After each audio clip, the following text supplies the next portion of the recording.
I've just screamed down the whole of the UK. Perfect, perfect. Ben, how are you? I'm very, very good. I'm living the dream, as I said before, living I the know, dream. right? I'm awesome. Thank you for your patience. We had a little bit of a malfunction. It's worse than a woman trying to say that her bra's fallen down, but in my case, the screen decided not to like me. But we have got you Yeah, man. fantastic, and we don't. I've never gone late on a Saturday before, so and I'm going to kill you, Ben, because Arsenal is playing Manchester United, and I'm a football fan, and I'm missing it. It's all your fault. Who are they like? Are they like pub team players, or what? I've never heard of any of them teams. Who are they? Any good? Never heard of them. I like it. I like it. I like it. I love it. Who are they? Who are they? Yeah, that's it. Too right. Like So it. I'm tapping into all the Arsenal supporters' time, which boo. Sorry, I'll try and put my professional head on.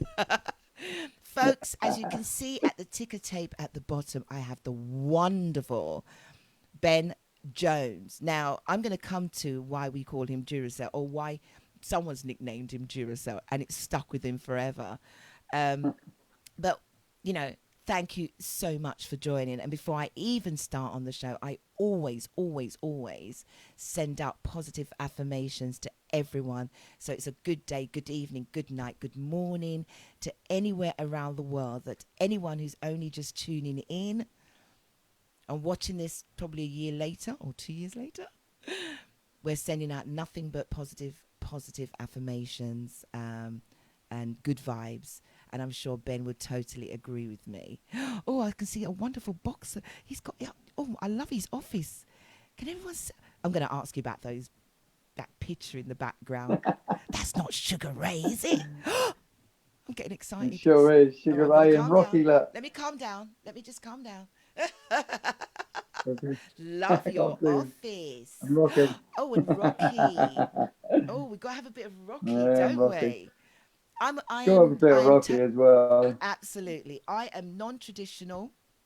What you see is what you get. So you're on my Standing in My Truth Sports Edition show. Ben, please say a big hello to everyone out there in cyber world for me right now. Hello, everyone, and thanks for watching. Hope you get to know the real me. Oh, we're gonna. By the time I'm finished, they will. Definitely.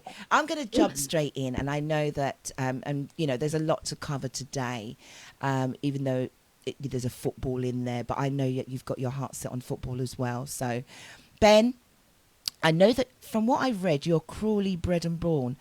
Where were you born? You know, born, and where do you come from? Give me a big synopsis about that. Well, I was born in Crawley, and lived all of my childhood in Crawley. So Crawley's my hometown, as I always look at that as hometown. I moved from there to Red Hill, which is Oh, it's just on the edge of Surrey. yeah. And well, I said recently, 8 years ago, I moved out to a place called Dorking, and a little area of Dorking called Capel, which is Oh, a Dawkins, nice little country area. lovely. Keep out the way. Oh my God, Keep out the Dorking. way from everyone. Yeah, yeah, yeah. Dorking's lovely though. But I've it's been to lovely, yeah. Dorking. They got that There's a beautiful Oh yeah. hotel at the top, and it overlooks all of Dorking and Surrey. And it's just got the most amazing place where you can get married, the hills, and I'm not going to name it because that means I'm Yeah. name dropping, but it's just I've just spent some glorious times in there. And I kept saying, if I got married, that's where I'm going to get married, right there in Dorking. Don't do it. You're mad. Don't do it. Okay, folks. Ben told me that I can't get married. Okay, I'll hold him to that. That's it. So, any of That's my it. suited in. Did you hear what I just said? Any of my suited intenders out there, don't listen. That is really wrong on every level. Anyway, back to you. Back to you. Because before I know it, you'll be interviewing me. Um, ben, Yeah. so, growing up, tell me a bit about your childhood growing up. And when I childhood, say that, you for know, me, your parents and, you know. cool. So, mum and dad were both together all through my childhood. I had a really good childhood. You get a lot of people that say how bad their childhood. My childhood was great. I had and got everything I possibly could need. I was never spoiled. We were never rich. We were never poor. We were just an average family. I was the hyperactive kid. I could imagine, That actually. yeah, I was. Half the name Duracell is partly from. We'll get into that We're later. going to But get there we into that. go. Yeah. Yeah. Yeah. I done. I've done every sport under the sun. I played football for Fulham, so I was a good footballer.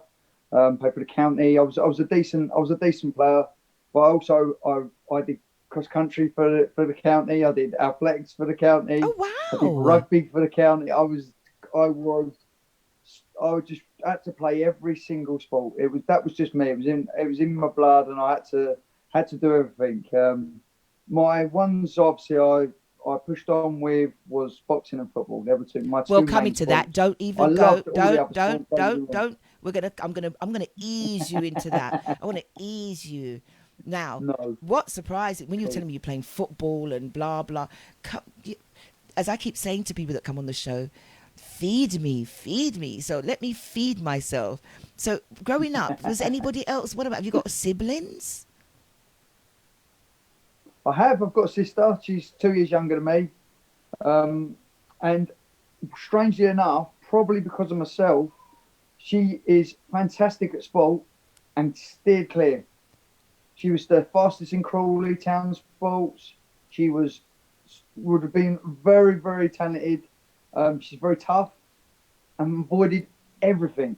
She see my pressure I had for sport, which I enjoyed, pressure of sport which you get, and she see it as a negative, which I see everything Oh, as a bless positive, her. and she see it as a negative. So she went against it in some ways, which is a real shame Oh, because my sister was very talented. I've never seen a box or nothing, but yeah. she's rough and tough on the street and stuff.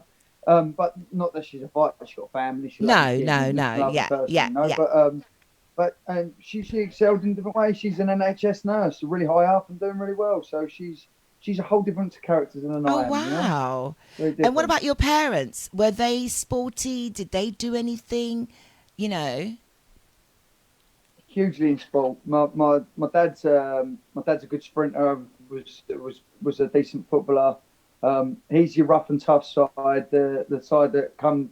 Crawley's an overspill of London, so their family all come down from London. It's an overspill, you know. So Okay. they were the rough and tough side. My mum's side were actually brought up very well, but her dad was a champion boxer. So there's the Who? other side. Who? But my mum's very sporty too. Hold on a minute. Stop That's it. skipping. She was very good at athletics and stuff. Hold on. Her dad was a I champion can't keep boxer. still, as you'll probably notice. Go on. Who's the boxer? Who was her dad? Right, my granddad. Oh, don't get me wrong. He'd have been 90s now. You know, well in his 90s. So, he was a champion in the forces. Which, Wow. if you imagine, when he comes to 16, he had to go straight to war. So he was that age. So his whole main side of boxing was all in the war. Oh, But he was the wow. champion of his weight, and in them days, your forces you had to box. There was no Yeah. Yeah. there was no that is what you had to do, and he was good, very good. And I've had many people through my life, a lot of old boys that used to come and watch me and say your granddad boxed just like you, Oh, and your granddad was wow. fantastic. You know, What so was it his was a real name? Do you nice. mind sharing? Share his name. What was Yeah, his name? Malcolm Jenner, his name was. Bless him. I mean, to be honest, he's been gone now. Good 25 years now. Bless him. Doesn't But he matter. was a He's massive part of my doesn't matter. childhood boxing. Massive Yeah. part. Love that. I love that. See, that is a part of you that's not written anywhere. Or, well, I'd rather do my homework than tell anybody that I knew that because I didn't. Yeah, So I I'm going to be love honest with that. you. I That's love probably that the you've first time that's shot. ever come up. Oh, really? I love it. Yeah, I've dug it out of you. So, oh my there God. you go. Rest your soul, Mr. Jenner. It's great to hear that you had. So really, that's where I was going to ask the next question is, where did the boxing come into this?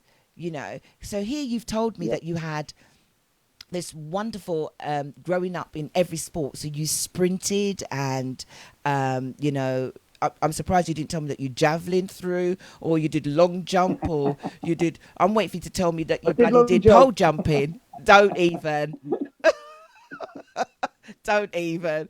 But before we get to the boxing then, did football come before the boxing or did the boxing come first? Which one? Oh, do you know what? That was very much touch and go. It was Oh, touch and go. As how? a young kid, well, because I was at Fulham, I was playing. I was a decent footballer. I had England trials. I was a good footballer. So it really, in some ways, my passion was football. And I was at Fulham when Kevin Keegan, Ray Wilkins, Oh, bless his wow. soul, Yeah, yeah, yeah. our fire took over. You see, and our youth Yes. development officer was Alan Smith, which is old Arsenal we're playing now, um, and um, and football changed with at Fulham. Fulham were your average team to become they're working their way up to the Premiership, so Yeah. they were great, and I was still there, and they chucked out pretty much all of my friends, all through, and I was there with only a very few others. So football at the time was my sport, and it only got to that point where obviously I got released from Fulham. I went to Exeter afterwards, which were a lower league. What There was no age? no What real age money. were you? What age? 16, 17. So I was a young kid, Right, and right. you try and get to Exeter at that age, you had to rely on your parents, which again, lovely for the parents to be helping me with that. I went down there, and they couldn't afford for me to always be there. So, not That's a my mum and dad, trek. not the club couldn't afford me to stay there the whole time.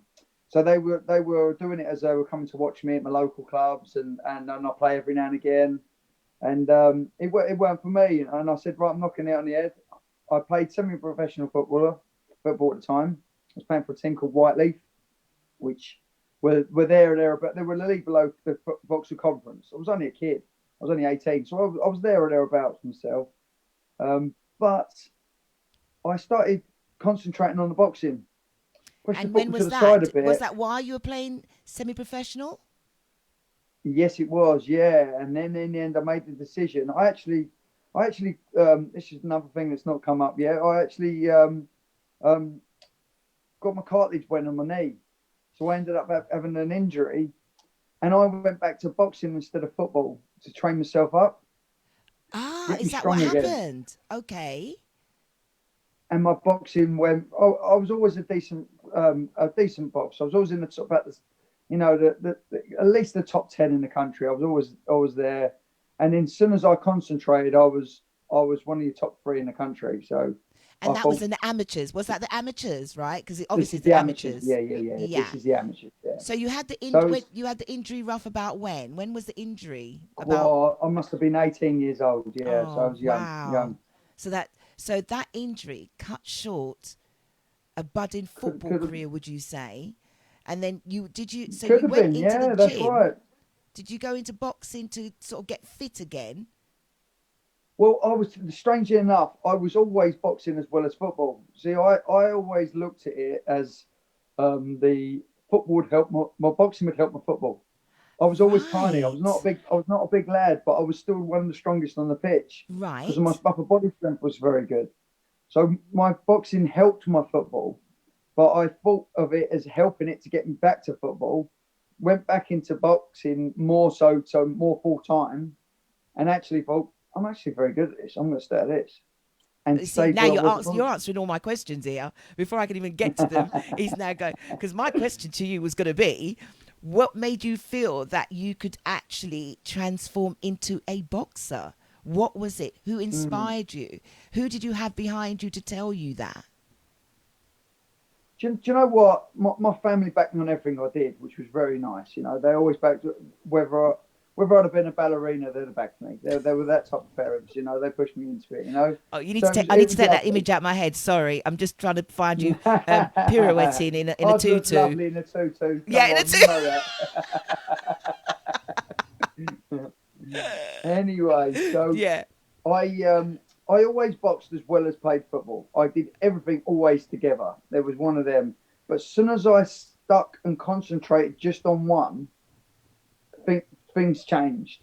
Oh, I think okay. my next amateur fights, I think I won 8 or 9 in a row against in boxing. In amateur boxing, you're boxing people at your level always. So I was constantly moving up. So I started doing well, and I thought, you know what, I can actually do amateur boxing as well. At the time, strangely enough, was point scoring. So it Yes. wasn't really suited my style, and because it's more of a 6'1" southpaw would be great. You know, tapping you on the head. That's a point. See, in my game, I was rough and tough. I wanted to get forward and get in the pocket, which didn't really count for amateur boxing. But I still done very well. Still got to top 4 in the country a few years in a row. So still there or thereabouts. So I had some fantastic. Was you boxing at the same weight? me, What weight were you then in amateurs? I was a lightweight in the amateurs, but so I was there with Amir Khan, Frankie Gavin, and Oh, Anthony oh my Crowler. God, Frankie They were Gavin, my. yeah. There you go. Me, Frankie Gavin, Amir Khan, and Anthony Crowler. Well, if you look at them, they've all and myself, we've all been there or thereabouts fighting Yeah. for world titles. Yeah. Amir Khan's won a world title. Yeah. Frankie Gavin's there or thereabouts. Anthony Crowler's won a world title Yeah. himself. Anti-Crawley's. So, I see when I first came, finding out about you boxing back, way back. I would probably say you were on my radar like something like 2011. It's the same around the same time as Anthony Crawley. So I've grown up with watching you guys. I wasn't so much Amir Khan, but it was like, proper, like super featherweight guys in that era, that division and coming up, and because America thought that they had it all, but we had some really good boxers. Fantastic fighters. Yeah, we did. Yeah. And so that's what I saw with you, in them days as well, we didn't pump the money in as much as we did now. Yeah. Which made the difference. I mean, you now look, as soon as Eddie Hearn hit the scene, he pumped the money in, which made the advertising. Yeah. See, if I would have been what I'd done early doors. I'm coming to that because I'm going to ask you. As well. Yeah, don't, because there's something I'm going to ask you about that. So exactly, don't divulge too much. Let's build this story. Let's feed the public here, without giving them too much too soon. And I don't want to hear about the football scores because someone's texting me at the moment the football scores. They can naff off. Oh, cheers. But so here you are in the amateurs, and from what I've the history that I can see, your first pro fight was at 2006. Could have well been. It makes me feel old myself. So you turned pro. I mean, fully turned pro. Yeah. Fully turned pro in 2006. And I know you did, right? I remember you fought, your first fight that you did fight was with Carl Allen. And that's right. Yeah, it was with Carl Allen, and that was your first fight. And you won on points. You actually won on points. Yeah. And if I'm, Carl Allen was, look at me telling you, what the hell?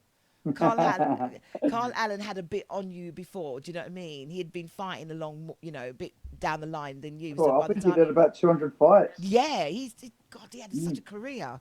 But he, as much as he had so many fights, he wasn't prolific. God, sorry, Carl, I didn't mean to say that. When I mean prolific, it's as you said, in that time, if money was pumped in, maybe. But your debut fight, as I said, was with Carl Allen, and you won on points, which is amazing. Do you know what I'm saying? Take me in from there, because I'm not going to name everybody. When did you actually fight for your first title, and at what weight? Okay, I fought for a Masters title early quite early on. It was about my 6th fight, something like that. That was it was the International Masters, which was my first 10-round fight. Yes. Okay, so it helps you progress. I mean, in some ways, people can call it a bit of a Mickey Mouse title, but what it does is it catapults you then into fighting more rounds, so you can start moving on with your career. So then you can move on to your Southern areas, your English titles, your British, and you move on, which is great. So I had my 10 rounds quite early, sort of 5th or 6th fight, which was great. I fought someone that was rough and sorry. My little daughter's come steaming in. Oh, hello, daughter. Trying to get into the photo. Yeah, hello, baby. If I could see her. You can't see she's run. Don't worry. Yeah. So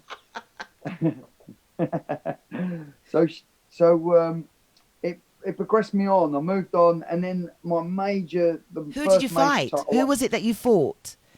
Do you remember who did you fight? That one was Ibra Riaz. He was rough and tough. Is it Riaz? Was it Riaz Durgahead or something like that? Durgad or something like that? No, it wasn't him actually. No. I remember fighting him. He actually fought in the Olympics. That's it. Yeah.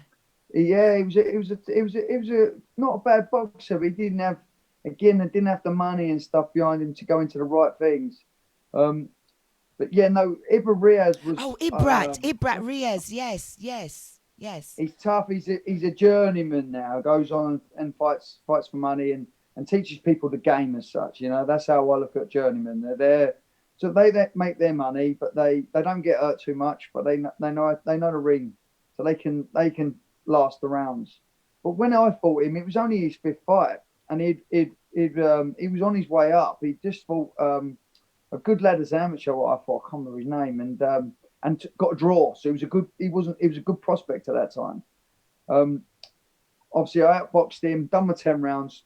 It was nice. It was good for your 5th round. It was a great learning curve, and then moved on to obviously to the English title, which the English title eventually was the big one in my eyes, which changed my career. And you move on from there. Yeah, I've got it all mapped out right here. But so before we get to that, before it got you onto pushing onto that one, did you always stay with the same? So when you actually turned pro, so from the amateurs to the pro, did you always have the same training camp, the same trainer? No, I didn't.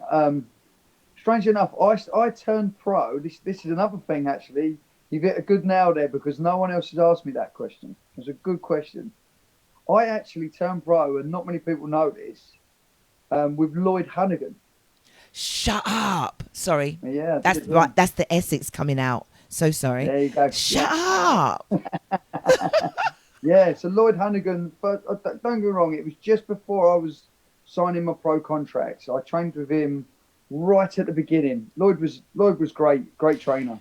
Wasn't he not part of the Don Davies? Was he with Don Davies at the time? Because he was with his coach was Don Davies, wasn't he? He was, but it was just him on his own. So I was picking him up from Croydon, and we was driving, strangely enough, to Clinton McKenzie's gym. Oh yeah. And that's where we were training. Lloyd's lovely. Lloyd's brilliant, but Lloyd's as mad as that as well. He is, great, isn't he? He's mad, you know. And but bless him as well. I mean that in a nice way, Lloyd. Yeah, if you're yeah. But yeah, he trained me. He trained me like a pro, but as a pro, the thing is, in his mind, in my eyes, he was training me like I was fighting for a 12-round fight. I hadn't even actually got my first 4-rounder in. So I'd turn up with him. I'd pick him up. We'd go to Clinton McKenzie's gym, and we'd do 3.5 hours in the gym. I'd come home. Remember, in them days, I had to still work. So I'd come home at, say, 12 o'clock in the day and have an afternoon of work to do. What was you doing? What job was you? Do you mind indulging? What job was you doing? No, then? of course not. I trained as a plumbing and heating engineer. So I was a gas engineer. Strangely enough, I still got a company, a plumbing and heating company, which actually run itself all the time I boxed. Fantastic. So that was lovely as well, which helped me. My mum and dad said to me, I don't care what you do in life, they believed I'd be some sort of sportsman, whether it was boxing, football, whatever. Yeah. But they said to me, do one thing, go and get a trade behind you, because you can always fall back in your trade if you don't make it. And that's what I've done. Yeah, I bless them. And do you know what? After boxing, okay, I did all right at boxing, but I've still got a business that runs itself, and I poke my nose in there every now and again, and get my whip out, whip a few of the lads every now and again, and bless Get them. my whip out. They're all great, and they work great for me, and it's lovely. So okay, so let's rewind. You used to come back. You'd get home from you and Lloyd Hunnigan, 12 o'clock, and you're absolutely what? Were you broken? Broken. He would break me to the point as well that he'd be saying to me, right, you've got to do 5 mile run in the morning, then come to me. I was picking him up about 10, okay, and then I was doing 3 hours with him, so I was getting home by about 1, 2. But I'd only just started my business, so I was like, wow, I've got to go to work. So I was going to turn up people's houses, fit them a new boiler at 2 o'clock in the afternoon. Oh my God, you must have been aching. God, it was hard work. Oh, wow. How long was that for? So how long was you training with Lloyd Hunnigan? Probably 6 months, maybe a little bit less, but that was half the reason why I couldn't carry on with it. I just couldn't do it. I don't think anyone could do it. I could do exactly that. Once I'd won, say, the English title, it would have been fantastic for me.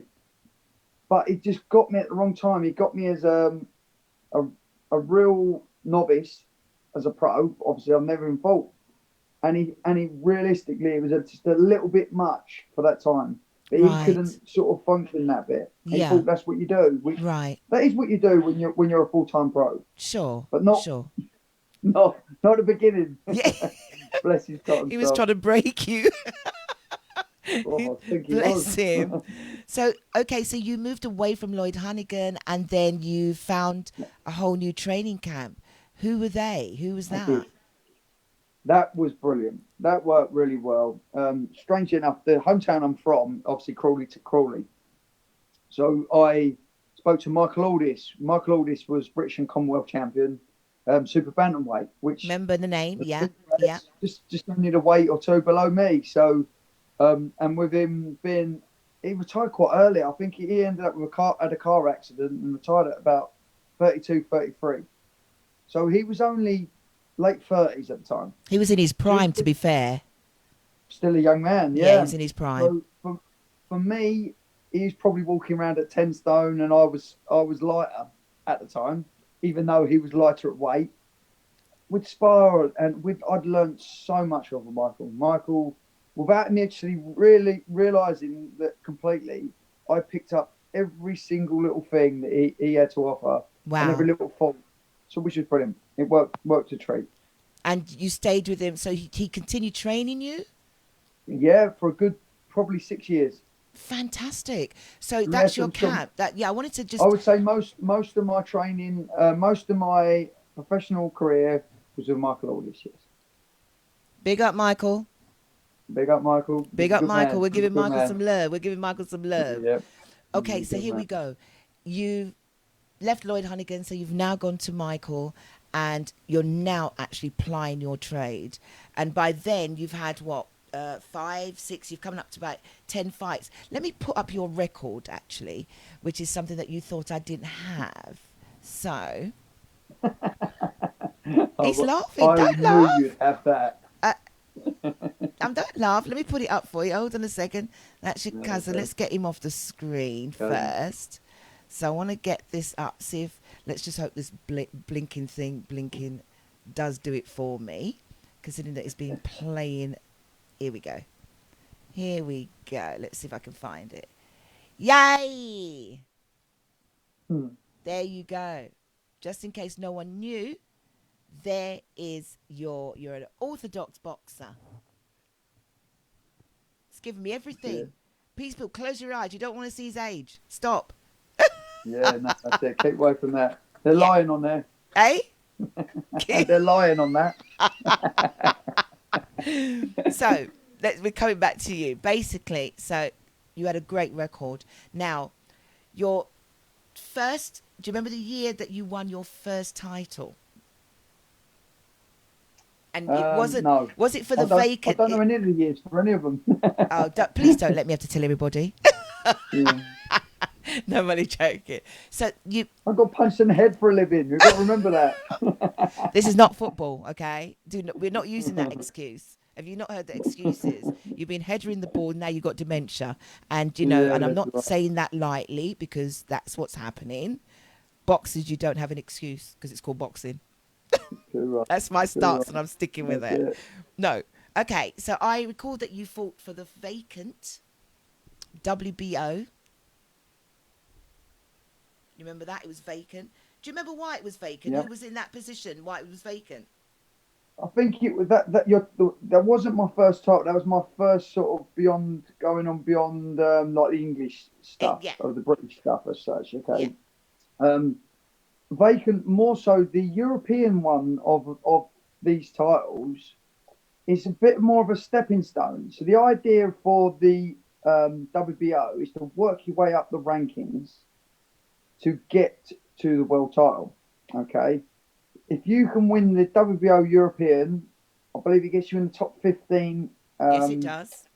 Top 50. Gosh, you know more than me. You should take this interview. I know that, you see. Look. No. So you get in the top 15 rankings in the WBO in the world. Yeah. Okay. Yeah. So you get to a point where I think if you get into the top 10, you can fight for the world title. So you're getting there. That's right. People sometimes keep fighting. If you win the European, they fight more and more for it because it gradually builds you up the rankings. I can't exactly remember why I didn't fight for it again. Probably money again. Everything's about money. And then eventually, obviously, got the big one, which I always wanted, which was the Intercontinental. That's right. I think I've got below the world. Bear me a second. This is what I have. If I'm hoping, so you did fight the Intercontinental, and tell me if I've got the right imagery for this. I'm just about to show it. Sean Ellis for Hellraiser Boxing in partnership with London Live. I'm backstage at the Troxy in Limehouse with the new WBO Intercontinental Featherweight champ, Ben Jones. Ben, how's it going? How did you enjoy that one? Yeah, do you know what? I did enjoy it. He's a tough lad. I knew he was going to be tough. I watched a lot about him. It was never going to be an easy fight because he's dangerous. And the worst thing that could have happened is he caught me with a silly shot. Just glancing, well, to be honest, I was a little bit off balance. To be honest, he caught me, he's fair, made the cut. So it was a decent shot, but it didn't shock me, which was good. The only shock was obviously that he put me down, which is a real shame, which put me points behind. But yeah, I got back to my boxing. I felt like I was winning the first round, and he caught me with a silly shot. So, I mean, tell me about that silly shot, because I didn't get out there, unfortunately, until the 5th round. That's enough. That was someone else interviewing. How dare they? I'm interviewing you. But the reason why I'm showing that, and it's so poignant, is because, as you just said, you were building up to that. That's what you wanted. And I'm so glad I found that clip, because there you are. I know you look like you just went 10 rounds with Rocky, to be fair. Do you know what I mean? Oh my God. Stitches. That was a hard fight. Got 14 stitches across my eye. That was a hard fight, and I didn't know if I was allowed to even show that on here, as I said, because sometimes when you show certain clips, it gets cut. Sometimes from YouTube or blah blah blah, because it tells you. I've had it a few times, and I'm like, really? So I thought I'll put up how you looked after that grueling fight, and I think if anyone wants to find out more about Ben, just go onto YouTube and you'll see that fight. It was a hard fought fight, but you won that in the end. And as you can say, it's what I wanted, and you got it. And you fought. I loved it. What was the next step after that fight? What happened next? What next? I know you had to take time back with your family. I've seen lots of photos where you had you've gone into Malaga camp and you train. What's your training regime like? What was your training regime like then? See, if you gave me 8 to 10 weeks to train, you'd see a real Ben Jones. The problem is what happened in my later years. one of the reasons why I retired, to be honest, was because they would ring me up with decent money and give me 3 weeks, 4 weeks to fight. You're joking. Behave. Exactly. And their guy, whoever I was boxing, would have had your 10 weeks camp. Also, they knew damn well that I had to lose the weight and strip down and do things how you do. And that is the reason why, in the end, I retired. Because the money men, your Eddie Hearns and your Warrens, they'd offer you good money because they want their new up-and-coming star to beat you because they probably might a decent chance. I've only got 3 or 4 weeks. But you give me 10 weeks and I'd have beat them. You had an illustrious career because you fought like from 2009, and you've already mentioned you retired in like 2018, wasn't it? Yeah. Right. Yeah. But in that time, I'm hoping I could find that photo. You've had like 4 or 5 different belts. Do you know what I'm saying to you? You fought under. Did you fight under your promoters? You had various different promotions, like Frank Maloney. I did. Yeah. I started with Matchroom, so it was Barry Hearn. Okay. And I did my first 3 or 4, maybe 5 years with them. So my main part of it was with Matchroom, and then as I come out of contract, Frank Maloney obviously poached me, and offered me a fantastic contract. I mean, the contract was unbeatable. Well, put it this way, I got a mortgage on my house and everything with it. I was going to say, so right. It was decent. So yeah. So I went with him. Part of the clip you showed at the beginning was me fighting Lee Selby, ex-world champion. That's correct. So, yeah. Good fight and very good, talented fight. Still going himself now. And I fought him, and then I fought for the English title, and then not shamefully, that's the wrong word to say, but sadly, in my case, not for him, but sadly for me, Frank Maloney turned into Kelly Maloney and changed his whole thing. That's obviously his choice, but obviously for me, it ruined me as a career, my career. Because I had a contract, I was stuck, I was boxing went out the window for him, for now. Yeah. And I was like, wow, where am I going to go from here?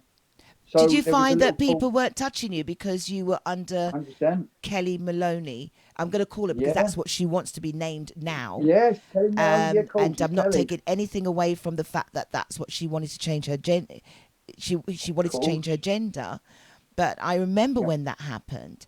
And I think by then Lennox Lewis had already retired. So I don't think the knock-on effect for him was that bad. But everybody else that he had under his promotion suffered, and it's strange. I didn't think it would. But I don't understand how that should do that to you, because tell me this. Do you think that should have happened because people are judging him against you? He's not the boxer. He's just a promoter. So why would that affect you? Of course. I mean, we can think like that. Well, with why that... Yeah, well, why that I think that affected me is because I was in my 30s as well. And there was a little bit of a stigma at the time that you're sort of getting to the point of the end of your career. Personally, I'm not coming back, just to let everyone know, but personally, I'm 38 years old now, and believe me, I could do 12 rounds easy now. Still easy. I don't doubt that. I don't doubt that. Look, we've got a lot of 30-year-olds who are now... Anthony Joshua was one of them. You've got a lot of 30-year-olds, 35, 36, still fighting and challenging. Yeah. If that's the case, then Bernard Hopkins should have stopped fighting years ago. Yeah, exactly. Roy Jones. Exactly. Two absolute superstars. Should have stopped And they're fighting, not just fighting, they're fighting. Exactly. They're fighting at world-class level. Right. For millions. So they're good enough. Yeah. But then you were good enough. I am Peter Pan. Yeah. I'm down with you on the Peter Pan, babe. Don't worry. Okay, so you felt that there was a downturn, because I read somewhere where you said that, no disrespect to Kelly Maloney or anybody else, that you felt that leaving Matchroom Boxing was one of your biggest mistake. Did you say that because of the incident, what was happening, or? Not really. No, I'm not one of.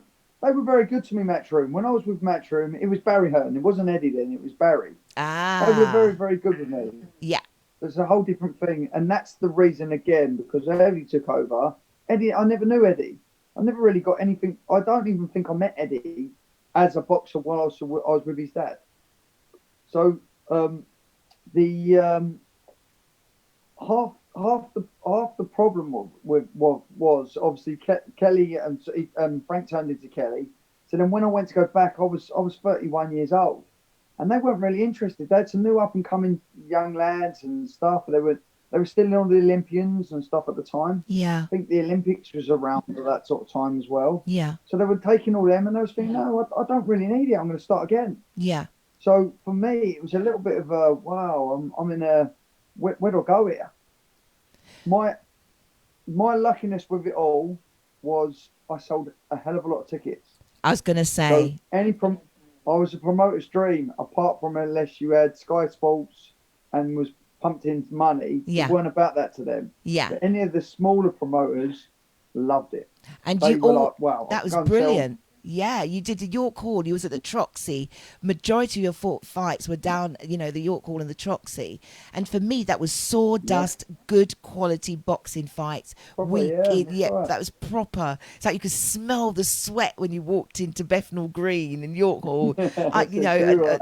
The Troxy, I've only been a few times, and luckily, before boxing got really massive and Eddie Hearns has started, days and all, even going on to Sky Sports, even with Frank Warren, we used to be able to see it on like Channel 5, or ITV Boxing. So, the likes of Nassim Hamed and all that. So that's, for Yeah, me, close. those were the grassroots of actual boxing, watching the likes of you lot Yeah. coming up on a screen where, you just can see the best of the best and you didn't have to actually keep paying for it. Do you know what I'm saying? Sorry to say that, but it's the truth. Yeah, true. But, here you are, you're saying up until 31. How many belts did you win in that time? I think by 31, I'd only won two. I think I'd only won two. That's I'd right. only won two, but I was there or thereabouts in the top two or three in Britain. So Yeah. it was all about. I mean, obviously as well. If you're top two or three in Britain, you could be in the top 20, 50 in the world. You could be right up there because Britain's got some fantastic fighters. Absolutely. So it was an awkward timing with everything, considering Eddie hadn't quite made it at that time. He Yeah. hadn't quite made these superstars as he is now. Yeah. If it would have been like now, and I think he would have snapped me up and just put me into Absolutely. the world title fight straight away. Absolutely. But so I was lucky. I there was a up and coming Brighton promoter, which is Sussex Brighton. So I said to him at first, yeah, I'll tell you what, if you get me, it was for the IBO title. So if you get me a paper title, he said, Ben, they cost a fortune. He said, it probably cost me 10 grand to get the title on. I said, don't worry about it. I said, I'll tell you what I'll do. We'll do a deal. He goes, okay. I said, we'll pay for the title fight, so that's £10,000. Okay. I said, and we'll go 50-50 on the tickets that I sell. He said, okay. Well, I sold him about 23 grand's worth of tickets, so he didn't do too bad. So we went 50-50, so we paid his money off and we sorted it out. So, Oh my God! so did I done well too. I think I saw the poster for that. There's a wicked poster of you, Valerie. I should really slap myself. I normally have these little posters. I do have this though. I've got all these different pictures. That's not the one. Let's see if I can get my images. I think this image just likes to be coming up. Sorry, don't watch it. Woohoo! There you go. So that's that one. There is the WBO European, That's right. and the lad behind me is Michael Aldis. That's right. Okay. I remember Michael Augley was just a bad boy fighter. Come on. He really, he was really great. was. Great fighter. British and Commonwealth champion. Fantastic. The man next to him there was a man that was down my amateur boxing club. So he's a very talented amateur boxing club trainer. name's Okay. Paul Devlin. Very, very good and still around the scenes now. Oh, right. I think he's even I think he's even got a lad called James Beaton that's in the pro ranks as well. So he's a very knowledgeable trainer. You know, Yeah, so I'm going to do my homework and have a two look at cracking him. guys to work together. I'll do my homework and have a look at him. That's Oh, That's right. right. Okay. Yeah, Michael Audley. I remember that. Okay. So here we are. We've come up to like where we are now. You've had 2 titles. You've had some cracking fights. I'm going to name some of them without anyone. Some people are going to go, who? What? But you fought people like Jamie Spate, Stephen Smith, obviously Lee Selby, Jordan Vasiliev, Yeah. a massive Jesus Rios, Carlos Osorias, Jason Cunningham, Reese Bellotti. You fought a whole bag of fighters. As I said, I could just keep listing and listing. I think your last pro fight was with Reese Bellotti, wasn't it? Reese Bellotti was your last fight. You know. Do you know what? I've got nothing against Reese. Reese is a cracking little fighter. Yeah. I think he caught me at the right time. And personally, this is no disrespect to Reese because Reese is a good fighter. Yes, he is. I was given 3.5 weeks' notice. Again? To fight, which I'm happy to do. Again, that's one of the reasons why I retired. I struggled to get the weight down. I actually went out to Thailand for the training camp, knowing it was so hot. I'm going to be able to sweat it all out. Sorry, I don't mean to laugh. Training camp in Thailand. Yeah. So I went out there. I went out for 10 days to absolutely, well, basically lose everything, and it was a struggle, huge struggle. And to be honest, it wasn't nowhere close to being the best of me. You put me when I was 31 years old, and give me 10 weeks. There's no chance in my eyes. But every boxer's going to say that. So good luck to Reese, and I hope Reese Bellotti goes and wins world titles. Yeah. He's had a few mistakes in the last few fights and stuff, yes. and I really hope he does. Yeah. But that's not his fault. This is management. This is clever management. Well, and that's why I say it's good. It's mad. So you retired. Here you go. Okay. You've had an illustrious career. Everyone has seen your record. You've won 2 titles. Where did you get that? Before we come off that, just and talk to where you are now. Where did the name Duracell come from, and who tagged you that? Right. Well, we mentioned earlier about me being a hyperactive child and did every sport under the sun. My mum knew I had ADHD, so I've got ADHD. I've got problems. I had problems with being hyperactive. Right. And sport helped me. Yeah. If I didn't have sport, I would have been trouble to a point I couldn't learn. I was at school and couldn't learn unless I'd done 3 hours of sport every day. So I had to do it. Everyone used to say to me, "You're going to burn yourself out. You can't do that." Well, I can do 3, 4, 5 hours now still. So I haven't burned myself out, and I'm over the hill, as everyone keeps saying. No, you're not. No, So you're not. Don't No, listen to them. Don't listen to them, Ben. Don't listen to them. But you know what I love is the fact that you've shared that ADHD. I think for a long time, people thought it was an excuse when someone kept telling them that their children had ADHD, but it's not. It is a condition. And I have friends who actually are clinicians in that subject. And I love what you've just said, that if you didn't have sports, so for anyone listening, listen to what Ben just said. If you have ADHD, sports is a very good thing to be able to do because it eats that energy up.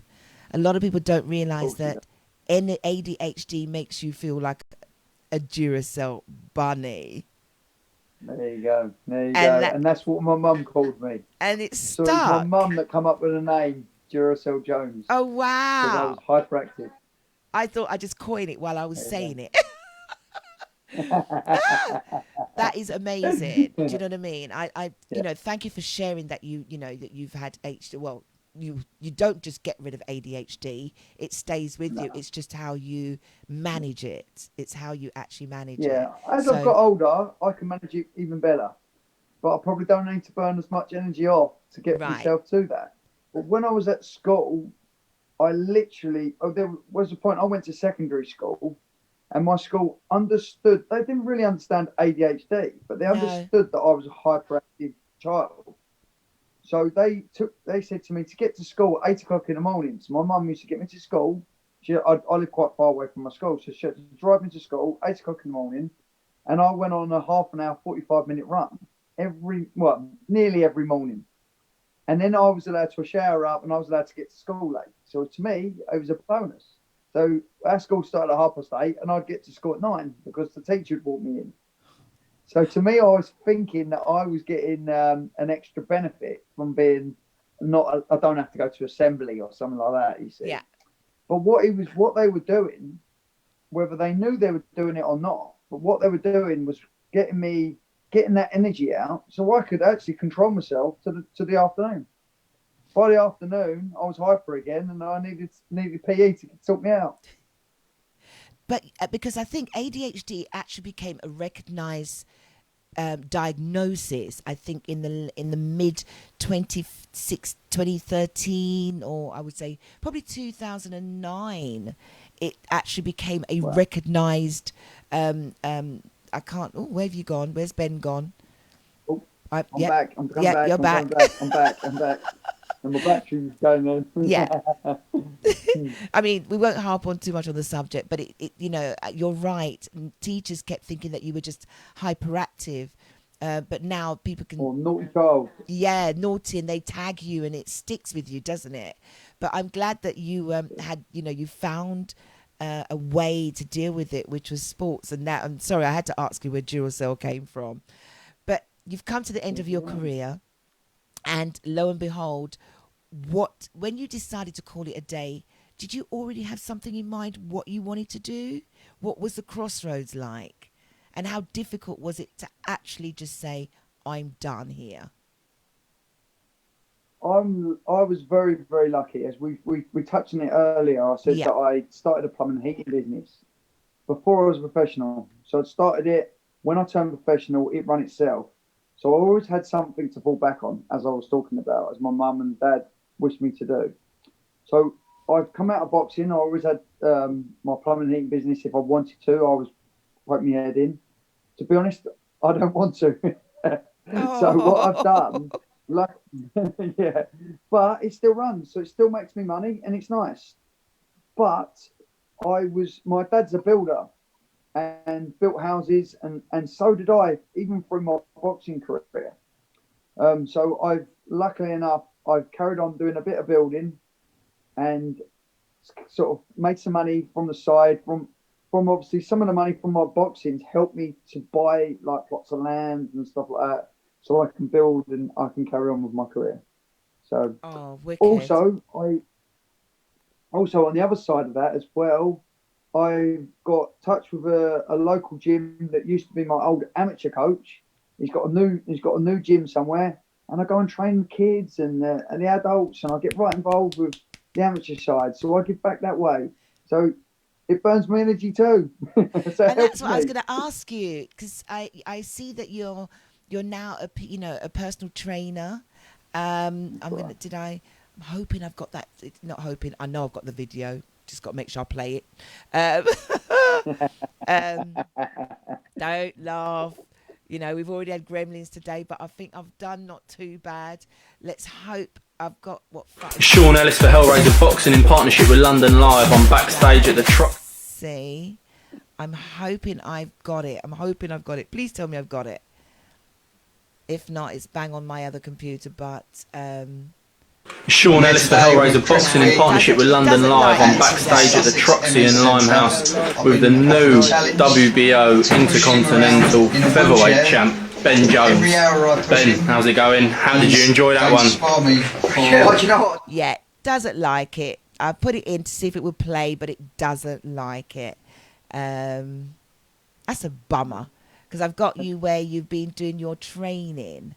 Really, really good. Let me try to get. Here we go. I knew I had it. Yay! Hey! My name's Ben Duracell Jones. I'm an This is where I was doing an everyday workout for people in lockdown. That's right. That's right. I train a lot of children. On the nice side of what I'm doing, I train children that actually are too young to be even in a boxing gym. Right. So basically, you're allowed to start boxing probably between, sort of about 9 years old is about the right age. Well, there's some kids out there that they've got nothing they can do, but they're 6-year-olds. So I don't mind taking the 6-year-olds, and you can't have a 6-year-olds in too many groups. You've got to be really under control of them because their attention span's very little. So I've been training a few 6-year-olds.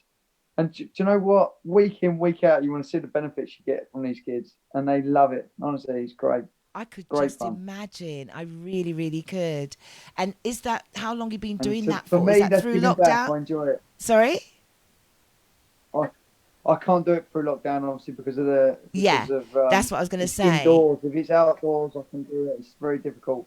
But just before lockdown, I was doing my one-on-ones, and these kids are loving it. But I'm still getting videos from their mum saying, "Oh, he's learning to ski if he could do this." These are kids that are. It's a new channel for them. It's great. What perfect way of giving back. And I can imagine, because then you can see the energy on their faces. And it gets them out of trouble for a start. Do you find boxing, for me, when I do go and box, down the east where I am in East London, there's a gym that I go to, and the guy that trains me is amazing, and I found that it relieved a lot of stress. It made me focus. If I knew that I was feeling really, really crap, I knew that I could just go and hit the punch bag. But it's disciplined as well. Yeah, honestly. But I found that it gave discipline. So I can imagine that you doing that with the children must be truly amazing, because people don't realize how excellent. You don't have to be thinking about punching someone's brains out. It's just the fun of doing those movements, and do you know what I mean? Knowing that you can actually box, and for me, it's the impact it has on your body as well. Do you know what I mean? So I kudos to you, Ben. You, apart from the children, I know you do a lot of things for charity, and for me, again, I thought that is just a beautiful thing that you do, and I'm again. Anyhow, this bloody video doesn't play, I'm absolutely just going to stop this whole interview and I'm walking away, right? So I'm going to be very upset if it bloody doesn't play. And she said bloody online. I'm here today with Chris Wing at the Sussex MS Centre. I've been offered a challenge to push him around in a wheelchair. For every hour I push him, he's going to spar me for a minute, and I'm accepting the challenge. Thank you, on Ben. behalf of this great charity, and I love to make a massive awareness for MS, especially all over Britain and Sussex, all over the world.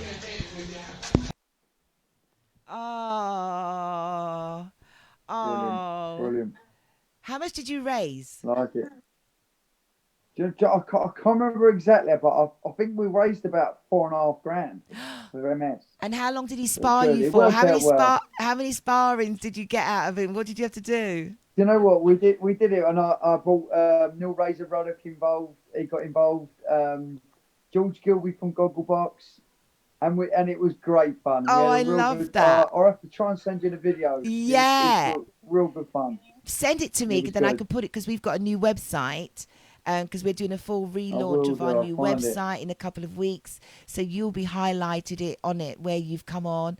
So that'd be awesome. Then I can talk about all the charities, because it's not just MS. I'd love to say a strange thing about that guy that I was talking to. Oh, yeah. His name's Chris Wing, the fellow I was talking to in that video. Yeah. He was 18 stone when I met him, okay, because he's got progressive MS, which is means If he gets a symptom or a problem, say his arm stops working, he can't get it back.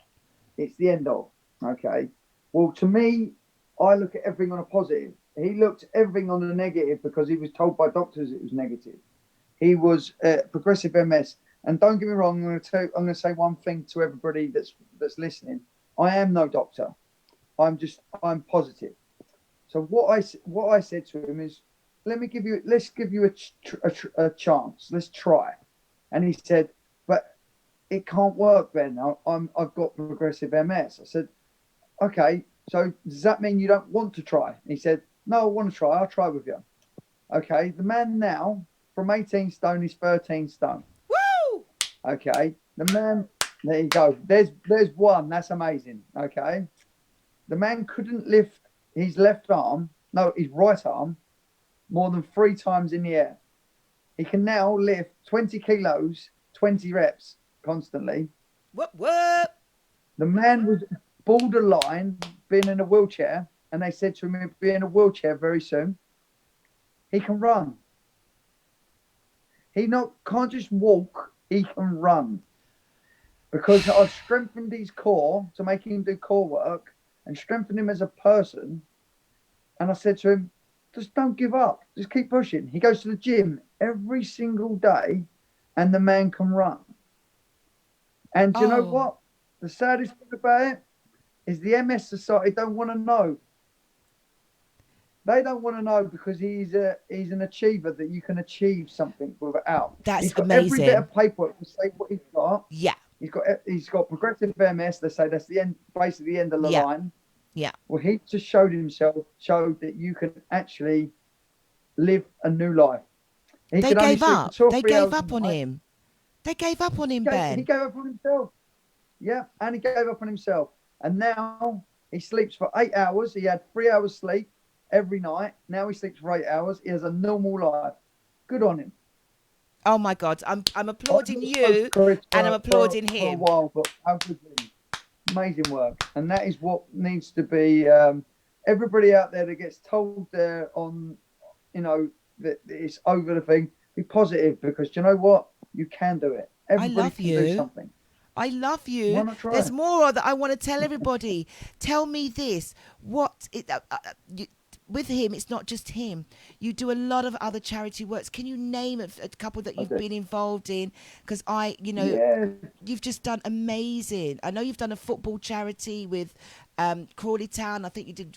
How much did you raise with these guys when they played against Blackpool? What was that? Yeah.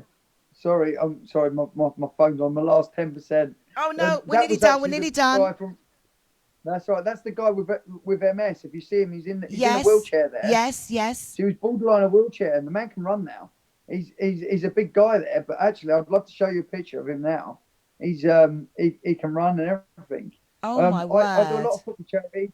I played a big match, which is for Action for Children and the Brain Tumour charity. I do Peterborough. I do all different children's charities.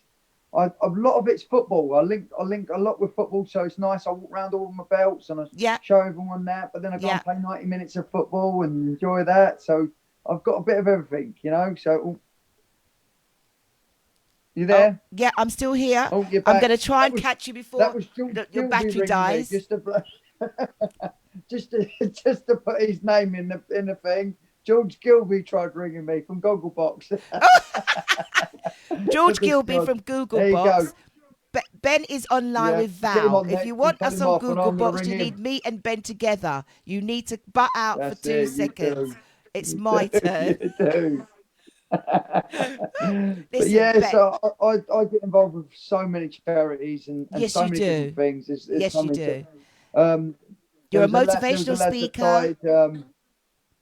I do all this.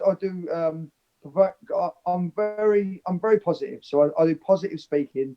I talk about my boxing career. I also show people about people don't understand as well what you go through as a boxer with weighing in and you losing weight and that sort of things. And a lot of my talks that I do, dinners and stuff like that, people were shocked and they did not believe that boxing was actually like that. But I let out the secrets. It's fun, you know. That's the good thing. I'm glad you did. I'm Yeah, really glad you did. As much as I could Bless sit you, here and talk for bless you for you. another 2 hours and then your battery dies on me. Let's just It will quickly die grab onto soon. you were motivated. You've got a beautiful office of I think that is Sugar Ray Leonard. You've got Rocky Bilbao, you know, but Rocky's an inspiration. Just quickly just pan around in that room so people can just quickly see. Yeah. Oh, We got see. There's Sugar why Ray Sugar Leonard. Ray Remember Leonard? Rocky? Why? He's my hero. He's my hero. He was Oh. my growing up hero. So there's And then your my belts, going through. fantastic. Yeah, yeah. Oh, Going through. yeah. He's the ugly bloke. He's a legend. Ledge. I do love your office. I love your office. You can't beat that. Yeah, So there you go. I'm honest to God. You know, any final words of inspiration you want to offer out to the young, the old? I do know you've got your cousin Byron that's now boxing in the gym. I did show his photo up not too long ago. There he is. Before we jump out, as I said, because as I said, I don't want to lose you. Hope you haven't gone. Oh, there you go. Before you go. Again. Oh no, I'm trying to rush everything here. Yeah. But before you go, thank you for coming on. Tell me, inspiring, what have you got to tell anyone, especially that we're in lockdown and know a lot of people aren't coping? What words of wisdom can you offer them? My thing for especially for lockdown and anything in sport and anything in life, be positive, because do you know what? Everything is humanly possible. We can make it work. You can say I can't, but actually you can. I train people constantly. So I can't do that. I said just try. And do you know what? They do it, and I said you told me you can't, and they say I didn't think I could. I said because you said you can't. You can. Everyone, if it's humanly possible, we can do it. Make it work. Love positive. Ben. Please, guys. His Instagram is Ben Jones Boxer. Check him out on Instagram. He does workouts, and even if the workouts have stopped, you can still find them online, and you can do a week workout with Ben, which is still running to this day. I will put this up onto the website for anybody else. Ben goes around to school. He goes to various football clubs. He gets involved in charity. If you want Ben to become and inspire your children of today, please reach out to Ben Duracell Jones. He's also on Twitter as Ben Jones. Oh, is it Ben Duracell Jones? He's also here on Facebook. I think it's Ben Jones Boxer. There you go. Ben Jones Boxer. Please hit him up. I did, and I'm going to say this. I saw him. Loved watching him. I said, should I? Did I? Yes, I did. I made the proposal. He said yes. Makes it sound like I'm getting married to you, but I felt like I am today. We could do. You talked about. We said no marriage. We did it. We did, didn't we? Oh my God! Sorry, wifey, but there might be number 2 here. Nobody joking. To your kids and everybody else, you took your time out today. Thank you for sharing. And I will, if we can, let's hit back after COVID. After lockdown, let's get together. Let's do an Instagram live and talk about life after COVID and what you're doing now. Agreed? Yeah, agreed. Agreed. We've got a deal, and I'll hit up Jordan and tell him thank you so much. To your management, Black Bear PR and management, thank you so much for hooking me up with the wonderful, wonderful Ben Duracell Jones. Any last words before I say bye? Just to say to anyone, bye. If anyone wants to contact me, give me a message. I'll get back to everybody. So everybody in time, I will get back to you. And if you ask me any questions, I'll let you know. Thank you. I'm honoured. You actually answered mine. And I told you my interviews are very different. I wanted to see you, have a laugh. Come on today, and I've ended it with the positivity of what you are doing now. Ben, former English super featherweight champion, Ben Duracell Jones, thank you. Bye. Thank you. Keep positive. Oh, absolutely. You've definitely put a spring in my step for me today. Thank you so much. Take care. Good. Thank you. See you later. Bye-bye. Bye. Oh, wow. Hold on a second. So that was my lovely, lovely Ben. It was a sports. Oh, there he is. He's still there. I'm saying bye to Oh, everybody. I'm still back. Sorry. Okay. Doesn't matter. Hope everybody is having a blessed weekend.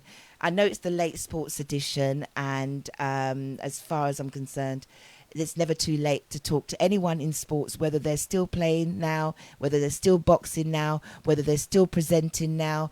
It doesn't really matter. The people that come on to the Saturday sports shows, or maybe on a Sunday, are all people that I think are inspiring. And there's nothing less, nothing more.